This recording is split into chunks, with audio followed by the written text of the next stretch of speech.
Hello and welcome to study Bharat YouTube channel. So friends, आज से हम पॉलिटिकल साइंस यूनिट 10 स्टार्ट करने जा रहे हैं।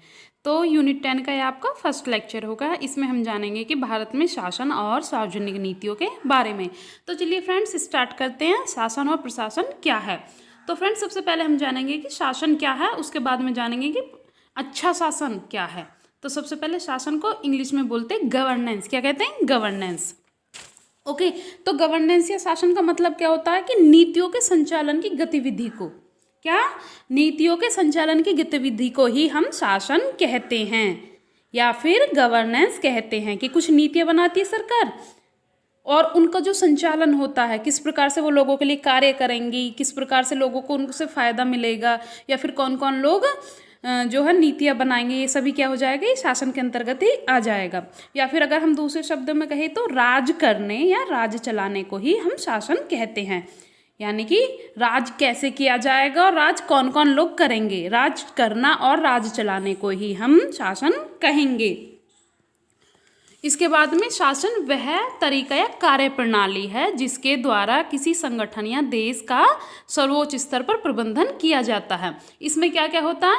एक शांतिपूर्ण और उत्पादक समाज प्रभावी राज्य संस्थाओं पर आधारित होता है। यानी कि एक शांतिपूर्ण समाज होता है, उसमें क्या क्या होता है? उत्पादक समाज होता है और उसके अलावा प्रभावी राज्य संस्थाएं होती है जो कि संपूर्ण समाज में शासन व्यवस्था को चलाती हैं।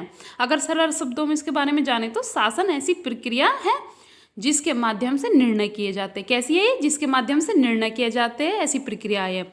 और देश में प्राधिकार का प्रयोग किया जाता है कि लोगों के लिए क्या क्या अधिकार होते हैं, उनका किस तरह यूज़ किया जाएगा, कौन कौन सी नीतियाँ बनाई जाए और लोगों को पर किस तरह से नियंत्रण रखा जाए और उनके पक्ष में किस प्रकार से कार्य किया जाए। यह सभी क्या है? शासन यानी गवर्नेंस।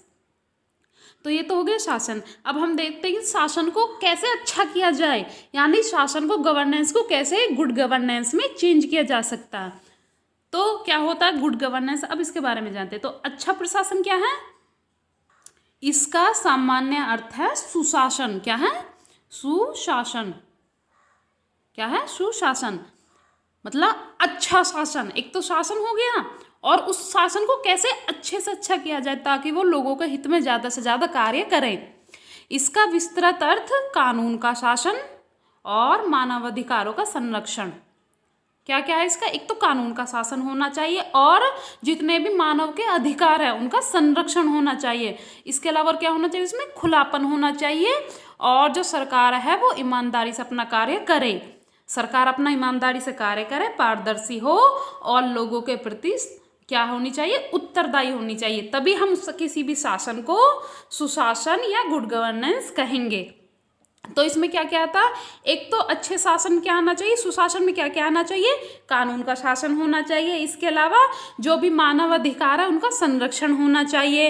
इसके अलावा जो नीतियां हैं वो क्या है? खुलापन होना चाहिए उनमें और वो पारदर्शी होनी चाहिए। यानी सभी लोगों को सभी नीतियों के बारे में पता होना चाहिए। ऐसा नहीं है कि लोगों को ऐसा लगे कि हम अपने देश में ही रहकर अजनबी बन चुके हैं। तो अपने देश के बारे में प्रत्येक नागरिक को सब कुछ पता होना चाहिए। इसके अलावा जो वहाँ की सरकार है, मतलब जो वहाँ राज्य कर रही है, जो भी संस्था, जो भी पार्टी, तो वो उसमें क्या होना चाहिए? वो ईमानदार होनी चाहिए। कि ऐसा नहीं है कि आजकल क्या हो चुका, किसी पार्टिकुलर पार्टी का नाम ना लेकर ऐसे ही बोलते हैं कि आजकल क्या हो चुका है, सरकार अपने आप को तानाशाह समझती है और जनता का नौकर, जबकि वास्तव में क्या होना चाहिए? सरकार क्या है? वो जनता की सेवक है, ना कि राजा। तो जनता जो है वो ही असली राजा होती है। इसलिए सरकार को ये चीज़ें समझनी चाहिए और क्या, सरकार को पूरी तरह ईमानदारी से ही कार्य करनी चाहिए। इसके अलावा सरकार जो हो वो पारदर्शी होनी चाहिए। यानी जो भी नीतियाँ बन रही है, जो भी बजट बन रहा है, जो भी खर्चे हो रहे हैं, वो सभी पारदर्शी होने चाहिए। ये नहीं कि वो गुपचुप तरीके से कार्य करे, बल्कि संपूर्ण देश को, संपूर्ण नागरिकों को इसके बारे में जानकारी होनी चाहिए। और इसके अलावा और क्या होना चाहिए? सरकार में उत्तरदायित्व होना चाहिए।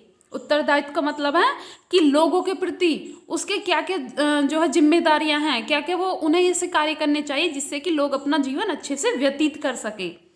तो लोगों के प्रति क्या क्या जिम्मेदारियां हैं, देश के प्रति क्या जिम्मेदारियां हैं और पर्यावरण के क्या प्रति क्या क्या जिम्मेदारियां, इन सभी को हम मिलकर क्या बोलते हैं? इन्हें उत्तरदायित्व बोलते हैं। इसके अलावा कि सुशासन शासन के उस व्यवहार से संबंधित है, यानी सुशासन शासन का ही भाग है या उसी का व्यवहार है, लेकिन वह व्यवहार है जिसमें कि राज्य की मशीनरी व जो संस्था है वो बहुत अच्छे से कार्य करें, उत्कृष्टता के साथ में कार्य करें, यानी जैसा कार्य चल रहा है उससे भी और भी ज़्यादा अच्छा कार्य करें, तभी कोई भी शासन या कोई भी गवर्नेंस गुड गवर्नेंस का रूप प्राप्त कर सकती है। अगर हम बात करें कि सुशासन की अवधारणा कब से शुरू होती है, तो सुशासन की अवधारणा को 1990 यानी 1990 के दशक में सबसे ज़्यादा महत्व मिला। कब मिला? जबकि विश्व बैंक द्वारा इस संबंध में कुछ रिपोर्टों के बारे में प्रकाशन हुआ। तो सबसे पहला आप ये जानिए कि जो इसका महत्व है वो कब से शुरू हुआ सुशासन का, वो हो गया था 1990 में। वर्ल्ड बैंक द्वारा इसकी कुछ परिभाषा दी गई, कुछ जो है रिपोर्ट प्रकाशित की गई, जिसके बारे में सभी देश इसके बाद अवेयर हो गए। इसके तो कौन कौन सी जो मान्यताएं थी, कौन कौन सी परिभाषा थी जो कि विश्व बैंक के अनुसार अच्छे शासन के लिए जरूरी थी, या अच्छा शासन चलाने के लिए कौन कौन सी नीतियां जरूरी थी, तो ये कौन बता रहा है? विश्व बैंक। तो विश्व बैंक के अनुसार कौन कौन सी नीति है या मान्यता है जो कि एक अच्छा शासन गुड गवर्नेंस होने के लिए आवश्यक है। तो सबसे पहले क्या बताते हैं विश्व बैंक?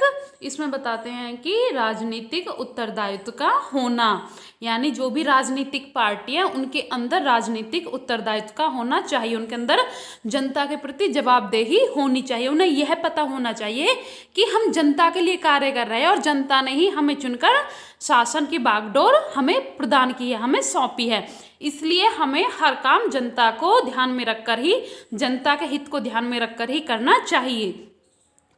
जो भी निजी स्वार्थ है उनको एकदम से अलग कर देना चाहिए, सिर्फ और सिर्फ जनता के हित में ही हमें कार्य करना चाहिए। तो सबसे पहले ये हो गया किसके अनुसार? विश्व बैंक के अनुसार एक अच्छे शासन की कौन कौन सी मान्यता। तो सबसे पहले हो गया राजनीतिक उत्तरदायित्व का होना। दूसरी क्या है? दूसरी है न्यायपालिका की स्वतंत्रता। क्या है? न्यायपालिका की स्वतंत्रता। सो फ्रेंड्स, कोई भी जो सरकार होती है उसके 3 प्रमुख अंग होते हैं। सबसे पहले व्यवस्थापिका, सेकंड है कार्यपालिका और थर्ड है न्यायपालिका।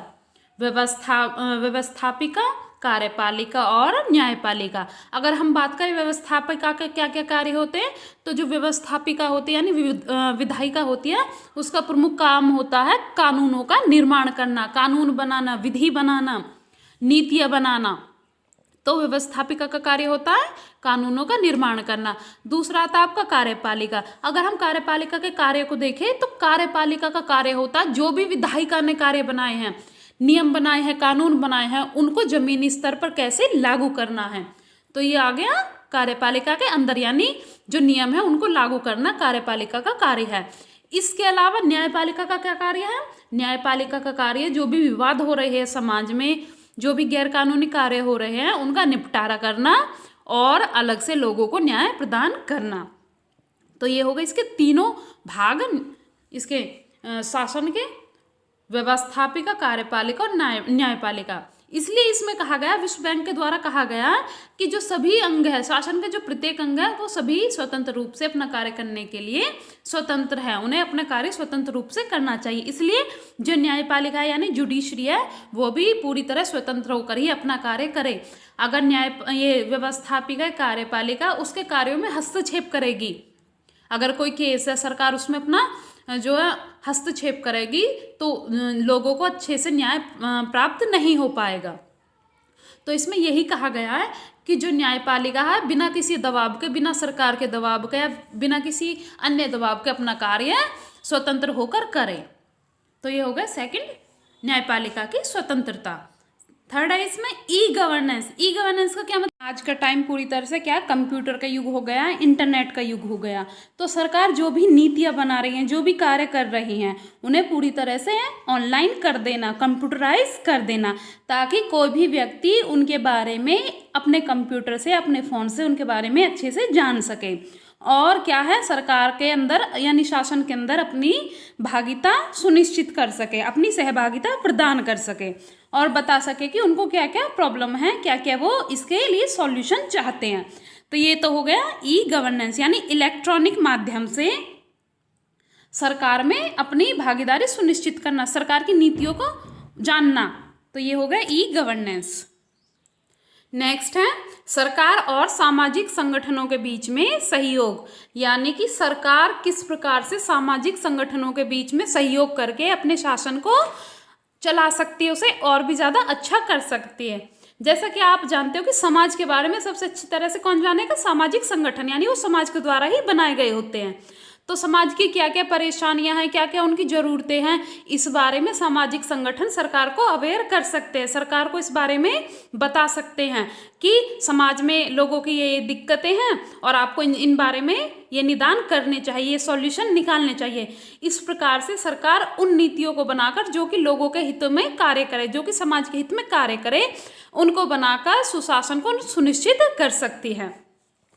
नेक्स्ट है प्रशासनिक व्यवस्था में कुशलता, यानी जो प्रशासन होता है, आप लोग देखते होंगे पहले क्या होता था कि लोगों को कुछ भी काम कराना होता था तो वो बड़े अधिकारियों के ऑफिस के बार बार चक्कर काटते काटते ही काफ़ी समय जो उनका ऐसे ही बेकार चला जाता था। लेकिन आज के टाइम में क्या हो रहा है, ये बताया गया है कि जो भी कार्य है सबसे पहले अधिकारी को उस व्यक्ति का कार्य करना होगा, क्योंकि वो अधिकारी उस व्यक्ति के लिए ही वहाँ पर सरकार के द्वारा नियुक्त किया गया है, उसके कार्यों के लिए वो वहाँ पर नियुक्त किया गया है, ना कि किसी निजी हित के लिए। तो इस प्रकार से जो भी प्रशासनिक अधिकारी है उसको लोगों के हित के लिए कार्य करना होगा, इसी से प्रशासनिक व्यवस्था में कुशलता आएगी। नेक्स्ट है भ्रष्टाचार से मुक्त प्रशासन, यानी कि जो हमारा शासन है वो इस तरह का होना चाहिए जिसमें भ्रष्टाचार का नामो निशान ना हो, वह पूरी तरह से भ्रष्टाचार से मुक्त हो। यानी कि अगर किसी को कोई कार्य कराना या फिर वोटिंग वगैरह करानी है तो पूरी तरह से उसमें बिल्कुल भी मतलब जरा सी भी बेईमानी का जो उसमें नामो निशान ना हो, पूरी तरह से मुक्त हो इन चीज़ों से, बेईमानी, भ्रष्टाचार, इन चीज़ों से। इस तरह से लोगों को एक अच्छा शासन मिल सकता है, अच्छा प्रशासन मिल सकता है, ताकि जो भी गरीब है अमीर है वो बिना किसी भेदभाव के अपना विकास इसके बाद में सुनिश्चित कर सकते हैं। इसके बाद में नेक्स्ट आता है विभिन्न देशों के विकास मॉडलों को अपनाना जो अपने देश में उपयुक्त हो, यानी कि जो भी विभिन्न देशों के विकास मॉडल है जो कि हमारे यहाँ पर उपयुक्त हो। ऐसा नहीं है कि अमेरिका का वहाँ पर कुछ और मॉडल है और वो वहाँ पर सुटेबल है, लेकिन हमारे यहाँ की कंडीशन के अकॉर्डिंग वो सुटेबल नहीं है, क्योंकि अमेरिका में छोटी सी जनसंख्या, छोटी सी पॉपुलेशन है, लेकिन हमारे देश की 130 करोड़ से ज़्यादा जनसंख्या को किस प्रकार से उनको कंट्रोल किया जाए, किस प्रकार से लोगों के लिए नीतियाँ बनाई जाए ताकि लोग अपना विकास ज़्यादा से ज़्यादा कर सके। तो इस तरह के मॉडल लेना, इस तरह के जो नीतियों को अपने यहाँ पर अपनाना, दूसरों की नीतियों को अपने यहाँ पर अपनाना जो कि हमारे यहाँ पर भी सुटेबल हो। ऐसा नहीं है कि दूसरे देशों की नीति जो है उन अपने यहाँ पर थोप दी जाए, बल्कि इस तरह होनी चाहिए जो हमारे यहाँ पर भी ऐसी नीतियाँ होनी चाहिए जो हमारे यहाँ पर भी वो अच्छे से लोगों के हित में कार्य करे, लोगों के लिए लाभदायक हो, ना कि थोपी गई हो। इसके बाद नेक्स्ट है परिणाम उन्मुखी सरकार या प्रशासन, यानी कि जो सरकार होनी चाहिए, ये नहीं है कि इलेक्शन से पहले तो बहुत बड़े बड़े लंबे लंबे जो वादे कर दिए, इतने लक्ष्य बता दे कि हम अगर आप हमें वोट दोगे तो हम आपके लिए ये करेंगे वो करेंगे, लेकिन क्या पूरे 5 साल यूं ही गुजार देना। ऐसा नहीं होना चाहिए कि सरकार के जो भी लक्ष्य है, जनता के लिए जो भी कार्य करने हैं वो एकदम करके दिखाए, एकदम परिणाम दे उन्हें। ये नहीं कि सिर्फ 5 साल जितना भी टाइम उन्हें मिला शासन के लिए वो ऐसे ही गुजार दें या सिर्फ अपने जो निजी स्वार्थों को पूरा करने में व्यतीत कर दे, बल्कि जनता को इस तरह का शासन देना, जनता के लिए इस तरह कार्य करना ताकि जनता को जो जिस लिए जनता ने उनको चुना है वो लक्ष्य पूरा हो सके, जनता को ज़्यादा से ज़्यादा शासन से सुख सुविधाएं प्राप्त हो सके। इसलिए सरकार कैसी होनी चाहिए, परिणाम उन्मुखी, परिणाम देने वाली, रिजल्ट देने वाली, जो भी परिणाम दे, रिजल्ट दे। ओके, तो नेक्स्ट है इसमें एक ऐसी प्रशासनिक प्रणाली को विकसित करना है जिससे कार्यकुशलता और प्रभावशीलता को प्राप्त किया जा सके, यानी कि ये कहता है कि संविधान द्वारा एक ऐसी प्रशासनिक प्रणाली का विकास करना जो कि कार्यकुशलता और प्रभावशीलता को प्राप्त कर सके, जो कि लोगों के लिए ज़्यादा से ज़्यादा कार्य कर सके, कार्य को कुशल कर सके और ज़्यादा से ज़्यादा लोगों के लिए प्रभावशील हो, ज़्यादा से ज़्यादा लोगों के लिए लाभ पहुंचाए, लोगों को अनुशासन सिखा सके, लोगों को अच्छी चीज़ें बता सके। तो इस तरह की प्रशासनिक प्रणाली होनी चाहिए। ये नहीं कि वो भी सुस्त और फिर जो नागरिक है वो भी सुस्त हो जाएंगे। तो इस तरह से किस प्रकार से शासन चलेगा, वो तो बिल्कुल पूरी तरह से क्या है, एकदम लेजी टाइप हो जाएगा शासन, और देश हमारा विकास नहीं कर पाएगा। अब इसमें नेक्स्ट आता है, सूचना और विचारों के अभिव्यक्ति के आधार पर नीतियों का निर्धारण होना चाहिए। इसका मतलब होता है सूचना और विचारों के अभिव्यक्ति के आधार पर, यानी कि समाज से क्या क्या विचार आ रहे हैं, लोगों की क्या क्या इच्छाएं हैं, लोगों की क्या क्या आवश्यकताएं हैं, और लोग क्या चाहते हैं अपनी प्रॉब्लम का सॉल्यूशन। इस प्रकार से सरकार को विभिन्न सूचनाओं के माध्यम से लोगों के विचारों को जानना चाहिए, सूचनाओं के बारे में पता होना चाहिए, और इस तरह की ही नीतियों का निर्धारण करना चाहिए, इस तरह की ही नीतियां बनानी चाहिए जो कि लोगों के हित में कार्य करे, ज़्यादा से ज़्यादा लोगों के लिए लाभदायक हो। तो इस प्रकार से विश्व बैंक ने ये सभी क्या बताए हैं, सुशासन के प्रमुख आधार बताए हैं, उनके लिए मूल्यांकन के प्रमुख पॉइंट बताए हैं। अब नेक्स्ट देखते हैं हम सुशासन के लिए सरकार द्वारा किए गए प्रयास, यानी कि बता तो दिया विश्व बैंक ने वर्ल्ड बैंक द्वारा कि कौन कौन सी नीतियां होनी चाहिए, किस प्रकार का जो गुड गवर्नेंस होना, ये तो बता दिया। अब देखते हैं कि हमारी सरकार ने, विभिन्न सरकारों ने किस प्रकार से सुशासन को अपने यहाँ पर लागू करने के लिए कौन कौन से प्रयास किए हैं। तो सबसे पहले सरकार ने क्या है, ई गवर्नेंस, जो कि बहुत ज़्यादा इम्पोर्टेंट है, यानी जो भी सरकार की नीतियाँ हैं, जो भी प्लानिंग है, वो सभी क्या कर दिया, वो ऑनलाइन कर दिया, कंप्यूटराइज कर दिया। अब कोई भी उनके बारे में जानकारी ले सकता है, कोई भी उनके बारे में पता कर सकता है। तो ऐसा नहीं है कि अब जो लोग हैं, जो भी नागरिक है, वो सरकार के कार्यों से पूरी तरह से अनभिज्ञ रहे, यानी कि सरकार के कार्यों के बारे में लोगों को पता ना रहे, बल्कि आज के टाइम में कंप्यूटर के युग में और इंटरनेट के युग में लोगों को प्रत्येक कार्य के सरकार के बारे में पता होता है कि कौन सी योजनाएं चला रखे, गरीबों के लिए कौन सी योजनाएं हैं, उज्ज्वला योजना क्या है, और जो है ये बेटी पढ़ाओ योजना किस तरह की है। तो इन सभी के बारे में कोई भी नागरिक सूचना के अधिकार के तहत कोई भी सूचना प्राप्त कर सकता है, और किसी भी नीति के बारे में अच्छे से जान सकता है, और क्या हो सकता है कि शासन में अपनी भागीदारी को किस तरह से सुनिश्चित कर सकता है। तो ये सभी चीज़ें आती है ई गवर्नेंस के अंतर्गत, यानी इलेक्ट्रॉनिक माध्यम से गवर्नेंस। नेक्स्ट है नागरिक चार्टर, यानी नागरिकों को मिले अधिकार, यानी सरकार या संविधान कुछ इस तरह के चार्टर फिक्स कर देता है, इस तरह के अधिकार दे देता है जिनको किसी भी हालत में नागरिक से छीना नहीं जा सकता, चाहे कोई भी स्थिति हो, जो नागरिक के मौलिक अधिकार उनको छीना नहीं जा सकता। तो इसलिए नागरिक चार्टर नियुक्त किया गया है विभिन्न सरकारों द्वारा। नेक्स्ट है ई चौपाल। ई चौपाल का क्या मतलब होता है, जिसमें कि ग्रामीण पंचायत आती हैं और उनके सभी के बारे में नीतियों को नेट पर दिखाया जाता है और लोड कर दिया जाता है। यानी ई चौपाल का मतलब होता है कि लोग बिना किसी अपने घर से जाए हुए, बिना कोई समय गंवाए हुए, बिना किसी पैसे के वेस्टेज के अपनी कोई भी शिकायतों को ऑनलाइन माध्यम से ई पोर्टल से ई चौपाल पर या फिर ई पंचायत पर उनको दर्ज करा सकते हैं और बता सकते हैं कि हमें ये परेशानी है। इससे क्या हो जाएगा, जो भी उनकी न्याय प्रक्रिया वो उन्हें आसानी से मिल जाएगी। तो ये तो हो गया ई चौपाल, जो कि ग्रामीण पंचायतों के लिए बहुत ज़्यादा कार्य करती है, उन्हें मतलब ऑनलाइन माध्यम से दिखाती है और वहीं से आप उन्हें लोड कर सकते हैं। नेक्स्ट है सूचना और सुविधा केंद्र की स्थापना, यानी कि विभिन्न सरकारों ने क्या कर दिया, आज के टाइम में सभी नागरिकों को सूचना के अधिकार प्रदान कर दिए हैं, यानी कि सूचना का अधिकार और सुविधा केंद्र।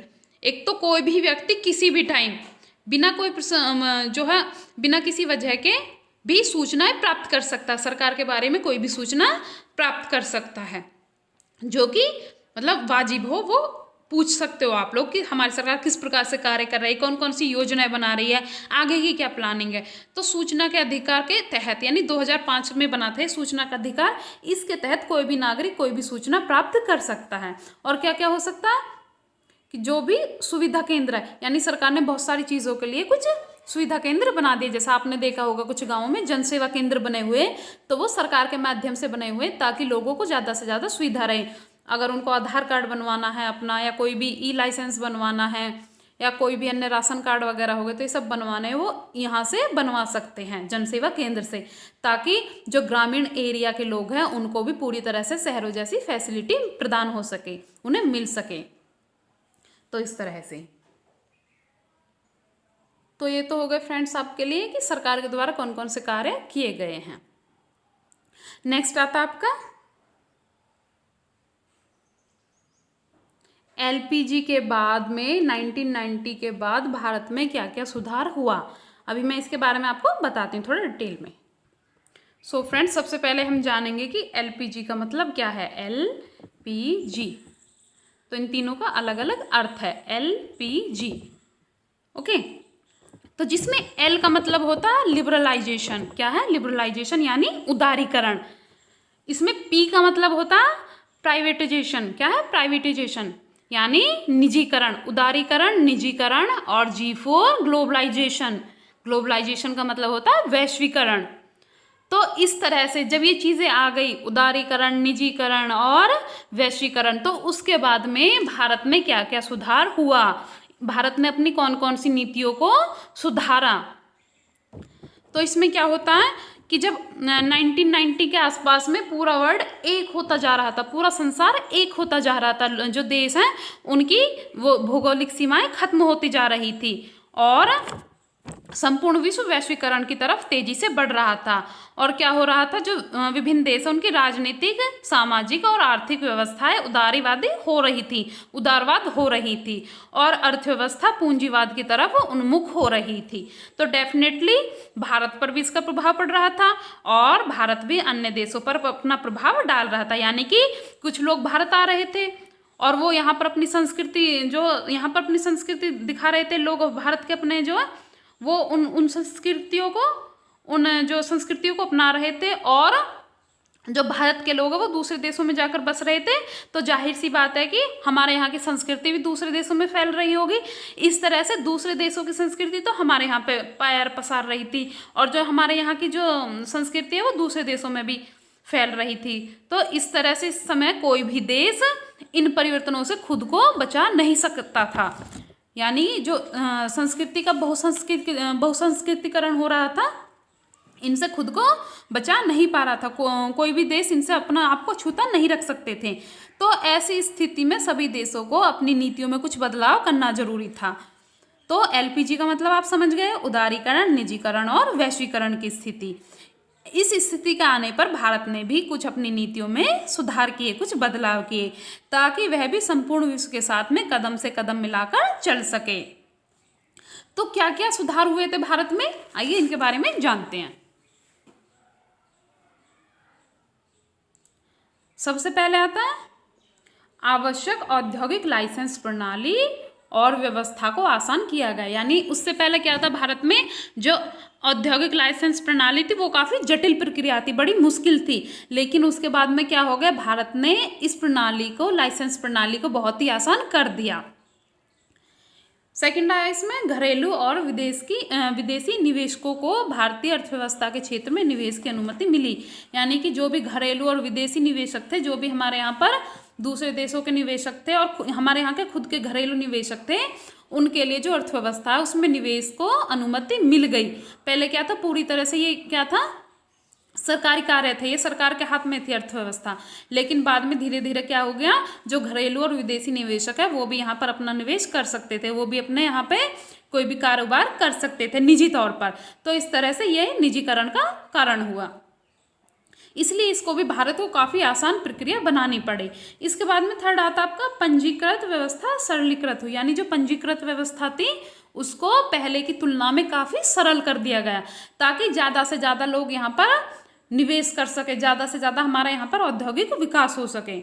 इसके अलावा और क्या हो गया, तो त्वरित कार्रवाई करने की दशा में विभिन्न विभागों ने लोक शिकायत और निस्तारण प्रणाली को मजबूत किया। इनकी एकदम से कार्रवाई, जस्ट के जस्ट कार्रवाई करने को ही इस दशा में विभिन्न लोक शिकायत और निस्तारण प्रणाली भी काफ़ी मजबूत हुई, ताकि जो लोगों की समस्या है वो कुछ ही समय में जल्दी से जल्दी वो निपट सके, ख़त्म हो सके, जल्दी से जल्दी उनका निपटारा हो सके।